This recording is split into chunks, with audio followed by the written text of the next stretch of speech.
very good evening to all of you. Thanks for joining us here on the Sunday edition of the Urban Debate. I am Afrida Rahman Ali. Nations across the globe have reimposed curbs to restrict the spread of COVID-19 since Saturday. What we are getting reports are of highly contagious Delta variant that has forced governments across the world to put brakes on their plans to return to normalcy. News agencies report that in US, for instance, for the fourth day in a row, the number of new cases have surpassed 20,000. Now, again, they attribute this to the Delta variant, which in US it is now believed is wreaking havoc. Back home in India, in the last 10 days, Maharashtra and Kerala states, these two states have led the rising COVID trends once again.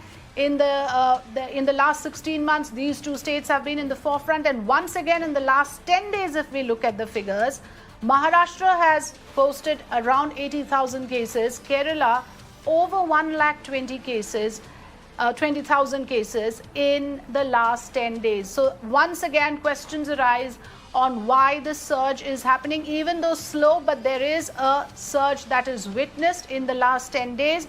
There is no scientific answer to explain why these two states, as opposed to all the others, are posting higher numbers, exactly how it did before the first and the second wave. So public health officials in these two states would like to take the credit to say that they are more accurate with the numbers. There is a greater transparency in their system. But setting that aside, let's understand the trends that are being observed now, whether it is the Delta variant that is the main culprit for the new COVID trends. What are the other variants of interest and variants of concern? Now, number of other names are doing the rounds. We have to understand, and we have to try and simplify things for our viewers, understand their potency, and also understand the curious cases in Kerala and Maharashtra in particular, where it seems history is repeating itself, with these two states posting the highest numbers, contributing almost 53% to the total numbers today. Let's welcome Dr. Shashank Joshi, consultant endocrinologist from Lilavati Hospital in Mumbai, also member of the COVID-19 task force. Dr. Anish T.S., Associate Professor of Community Medicine from the Government Medical College, Thiruvananthapuram, also member of the expert panel of COVID-19, Government of Kerala. Dr. Subramaniam Swaminathan, Director of Infectious Disease, Gleneagles Global Health City in Chennai. Welcome, gentlemen. Thank you so much for joining us here on the Urban Debate today. I want to begin by asking Dr. Shashank Joshi that, the states of Maharashtra and Kerala once again leading the trend in the manner that it is. Like I mentioned, the major contributors with 53% of the country's total COVID burden. Is history repeating itself? Is the Delta variant responsible for this, Dr. Joshi? So, Afrida, several reasons are there for that. I think Delta is the primary variant of concern as far as Maharashtra is concerned. Probably its origins also lie there. And we are still not out of the second wave. COVID is very much around. But there are multiple reasons. We have probably around 8 districts of concern, starting from Kolhapur, Sangli, Satara, Raigad, Ratnagiri, Pune, Palghar, and Sindhudurg. And these districts of concern are having still test positivity rates which are above 5% or 10%. Rest of the state appears to have settled down. Mumbai has a thick tail and is still having around 500 cases per day, which is much less than it's anticipated. And Mumbai still has a Kappa variant, which is a variant of interest and not just only Delta. And we did report some small percentage of Delta plus also from some of these geographies. So one of the reasons is strain, we know that Delta strain is a more transmissible strain. The R naught is around 7.5 and 8 compared to 3.5 of the original strain. But there is definitely a lot of social mixing which is happening and lack of adherence to COVID appropriate behavior and protocols. Though there are a lot of curbs in place even today in Maharashtra, still we are seeing this. So that's a cause of concern for us. And the third, of course, is that we have not been adequately able to... Dr. Joshi, you have mentioned about the Kolhapur paradox in one of the articles that I read, where you are saying that there is a paradox in Kolhapur. It has the highest vaccinated percentage of 70% in the entire state, and it has the highest daily test positivity rate as well, Dr. Joshi? That is true. But that positivity which is coming is not, it's coming in the non-vaccinated population. See, Kolhapur has more than 70% population above 45 vaccinated. But the people who are getting the COVID in that region is between 20 and 45. But we are clearly concerned and we are doing additional genomic testing in that area to find out whether there is any other genome of concern and whether it is INSACOG, ICMR, CSR, all the labs are actively investigating and we have some of the best genome scientists to see whether there is genuinely a variant of concern.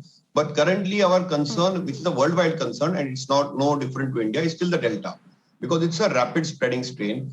And I think we definitely need a very tight adherence to COVID appropriate protocols and we need to ramp up vaccination. You're right that here the vaccination has been high, particularly in ages above 45 and 60, but still we are seeing a higher percentage. And we are also, if the percentage population breakthrough infections can occur, it's not that they are unusual, but most people who have got breakthrough infection have only got mild disease. So remember that even if you are having a single dose of vaccine, it is important and mandatory to still mask and continue COVID appropriate protocols throughout this year. Yes, so vaccination and COVID-appropriate behavior, we continue to emphasize, are the two most important weapons that the country can use at the moment because there is a lot in the area of unknown even now. Dr. Anish, in terms of the paradox, there's one in Kerala as well where what reports indicate that, yes, it has the largest vaccine footprint, but then it has the new infections are also steadily on the rise in Kerala. Despite the large vaccination, what is your reading of the situation in Kerala, where in the last 10 days, the figures are phenomenally high? It has touched over 120,000 cases in this month of July, sir. Frida, when you look at the situation of Kerala, you can see that it is categorically different from India. It's not only now, but it is actually historically it is something like that. If you look at the peak days of the first wave, somewhere around middle of September in 2020, in overall, there were 1 lakh cases, almost 1 lakh cases in India, but Kerala's toll was somewhere around 10,000. That means 10%. But when the first wave was actually coming down by the middle of January 2021, the total number of cases reported in India is somewhere around 10,000. But even now, Kerala was contributing 4,000 out of the 10,000. That means 40% of the national share.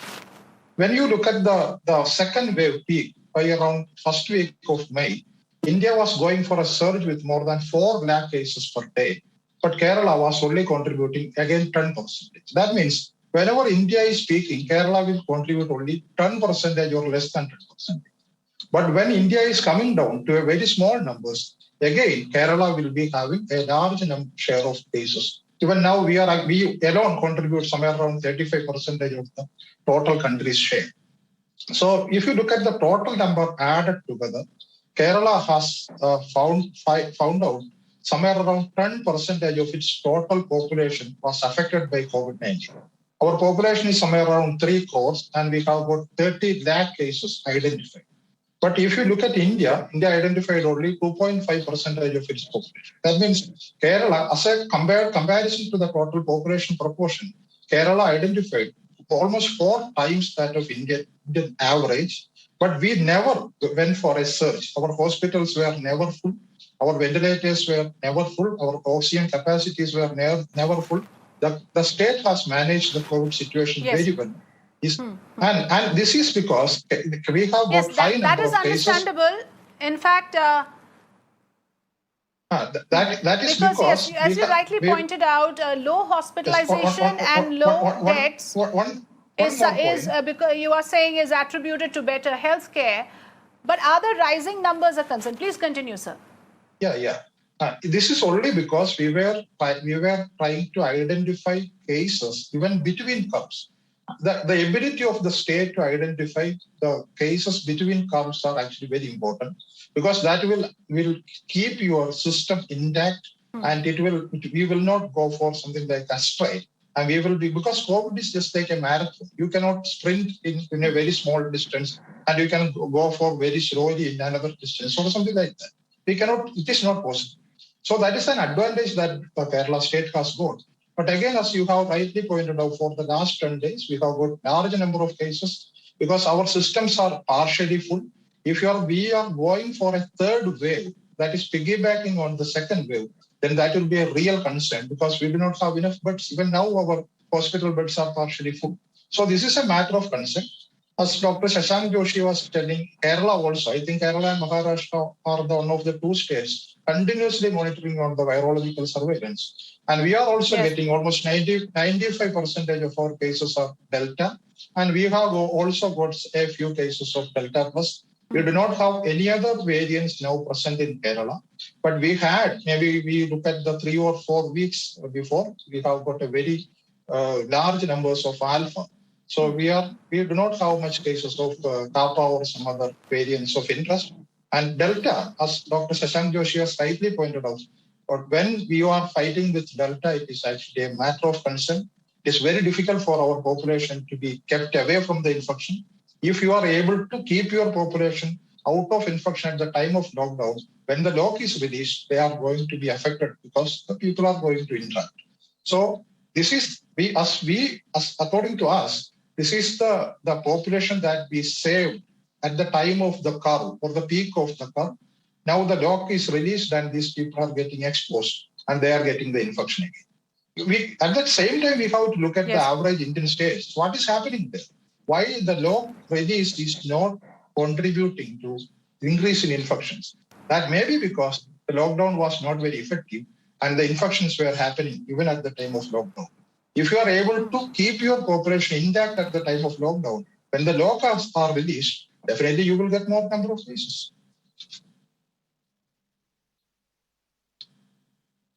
Yes, absolutely. In fact, I take your point that in terms of severity of the impact, the state has managed to control it, even though in terms of, the figures that we see, that might look high. But yes, this is an important perspective. I want to bring in Dr. Swaminathan. Dr. Swaminathan, the number of variants that we are now hearing of, all starting with the Greek letters and from alpha to beta to gamma to delta. And then you have a whole range of other variants of interest also now in circulation. So it's become a lot of jargon for the common man to understand which exactly are the variants that we should be exactly worried about. Which are the ones that are in circulation in India, Dr. Swaminathan? This is where even the scientists are sometimes confused because over time things change. And I think WHO, I think Dr. Joshi already knows what I'm going to say. WHO made a mistake choosing the Greek alphabet because we're going to run out of alphabets very soon. Variants are going to keep popping up very, very fast. And that's part of the evolution of the virus. It's inevitable. So what was a threat yesterday is not going to be a threat, may not be a threat today. And also we need to look at the kinetics of the virus itself. Dr. Joshi pointed it out very beautifully. As compared to the original variant and the alpha variant, the delta variant is far more transmissible. And that's what happened in most of the country. The alpha variant entered to start off the second wave. It was brutally shoved aside by the delta variant, which literally took over and ran the whole second wave for the most part. And that's exactly why we had such a carnage in terms of the upslope and then the steep fall as well. And obviously the Western world is petrified of it because they've seen what it does to India. And obviously they know they're next on the anvil, given that their vaccination rates are not up to snuff. And with R naught of about 5 to 8, and Dr. Joshi says 7.5, I think it's probably in that ballpark. So you would expect a herd immunity of about 80-85%, not less than that, to be able to prevent this. And nobody is there. Even Israel is seeing cases, although not severe cases. Even Israel is seeing cases. So this is inevitable. Now, how do we handle this? I think he mentioned it very beautifully. The only way is by doing more testing and looking at the science of it. We need to do far more sequencing. We need to keep the ear to the ground. The problem was last year we identified these variants, but we did not follow through on this. And that was a mistake. And we have realized that, and I think some amount of recalibration has happened, which is good. So we need to look at how things evolve and look at all these bellwether areas, all the areas in Maharashtra which are being monitored right now by the Maharashtra team, absolutely important. So some states have been proven to be the bellwether of what is going to happen to the rest of the country. So those areas need more attention. But having said that, anytime you see a hike in numbers which is not explained by epidemiological principles, if Kerala is rising, Dr. Anup said it very beautifully, there is a reason why it is on the higher side. But whenever there is a spike which is out of proportion to what you would expect epidemiologically, that requires further investigation. And we need to move very, very quickly to sequence that and find out if there's something new that's happened. And unless we do things like this, it's going to be difficult. All the while, we need to keep telling people that, don't worry about the variants, worry about taking the vaccine. And I think that's what the message should primarily be.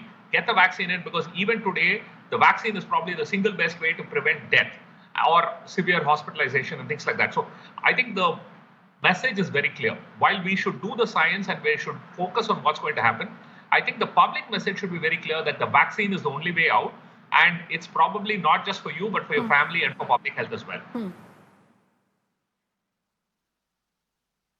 Yes, Dr. Swaminathan, in that point, I want to carry forward to Dr. Shashank Joshi as well, because what you said from the citizen perspective, of course, don't worry about the variants, just go ahead and get vaccinated. Dr. Joshi, are there real challenges in that as well in terms of vaccine coverage? We know there are supply constraints. Also in terms of COVID appropriate behavior, it's not just the hill stations around Delhi, around Mumbai now with Lonavala has emerged as a new hot spot. People are crowding over there.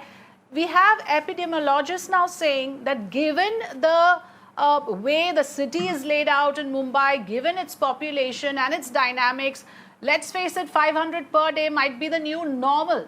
Now, do you agree with that kind of a view that perhaps we may have to live with this kind of a figure for a state like Maharashtra and for a city like Mumbai?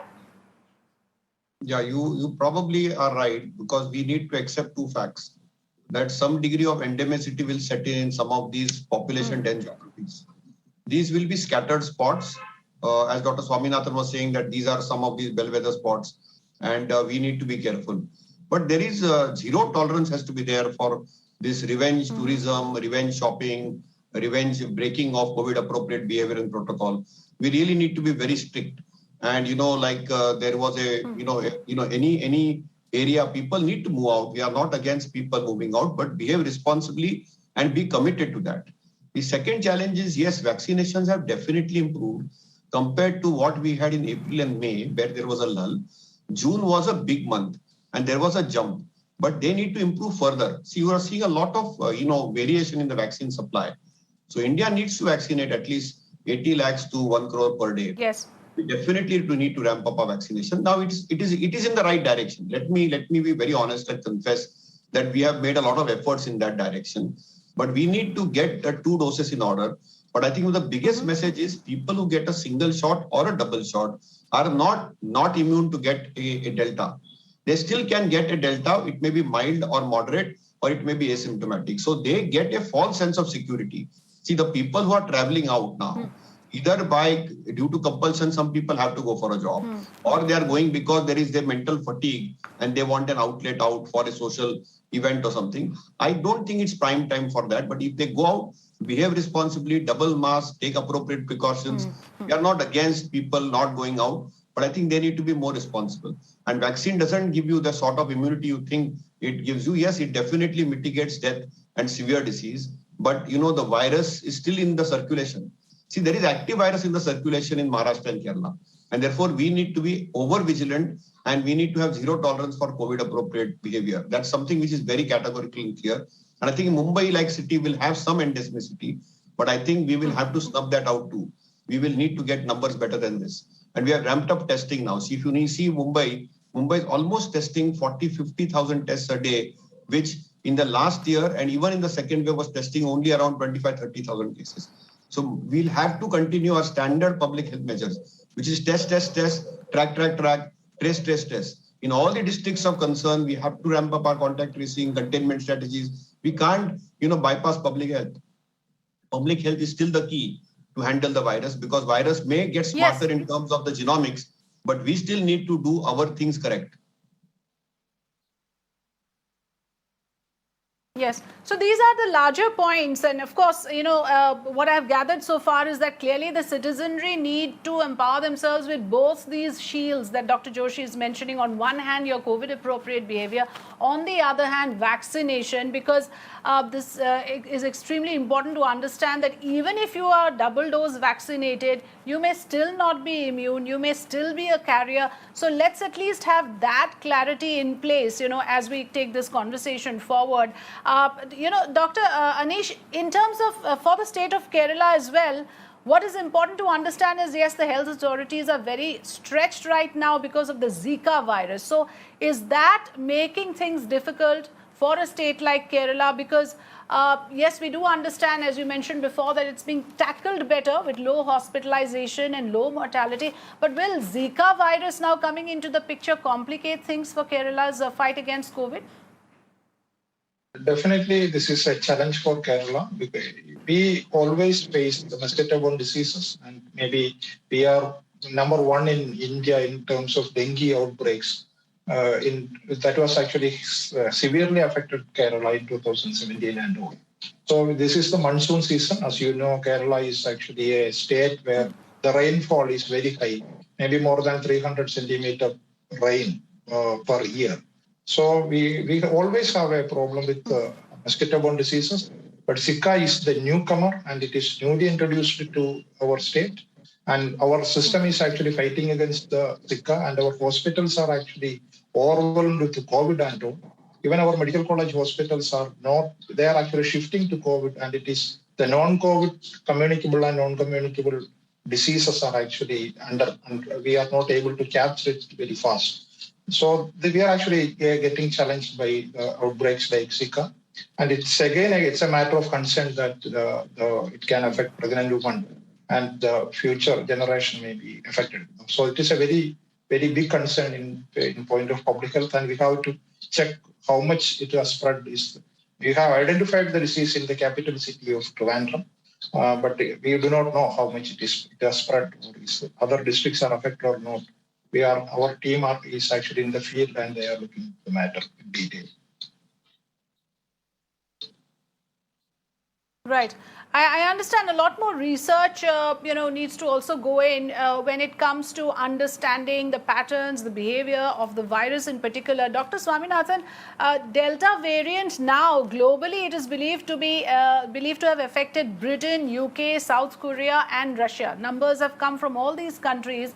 The big question that the common man really wants to know is, will the vaccines, the current crop of vaccines that we have in our country, protect us from this variant or no?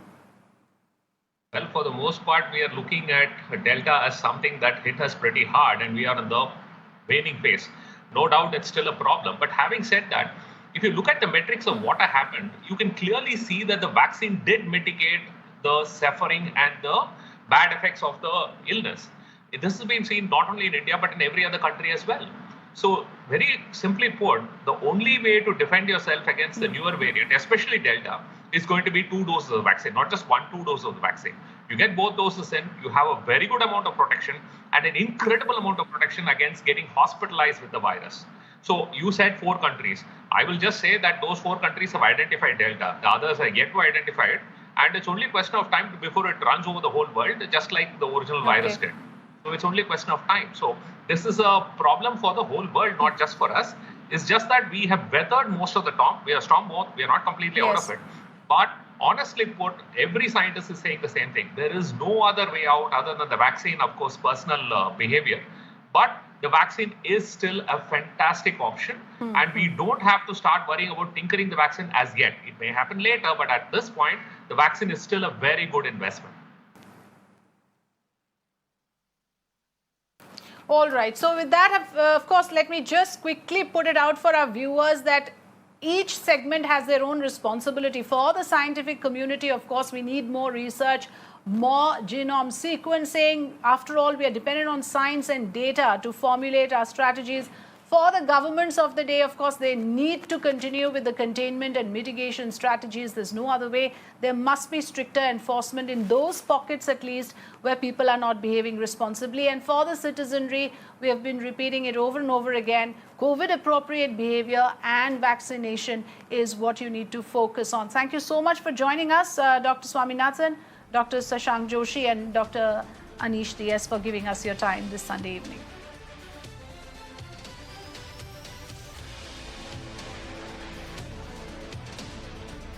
Well, with that, we take a short break here. News and updates continue on the other side. Do stay with us. Visit us on mirnanews.com and follow us on our social media handles for more updates.